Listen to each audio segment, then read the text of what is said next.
5:30 p.m. Eastern Daylight Time. At 4:50 p.m. Eastern Daylight Time, a severe thunderstorm was located 6 miles north of Hartwell, or near Reed Creek, moving northeast at 10 miles per hour.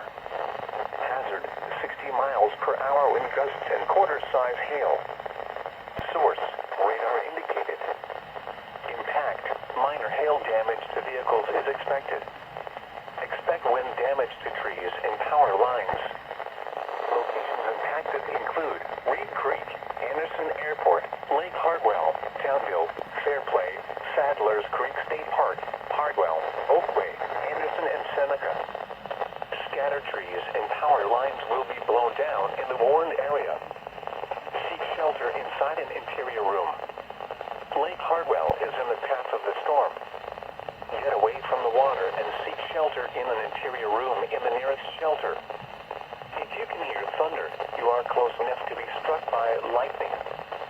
Please report damaging winds, hail, or flooding to the National Weather Service Greenville Spartanburg by calling toll-free 1-800-267-8101 or by posting on our Facebook page or tweet us using hashtag NWSGSP.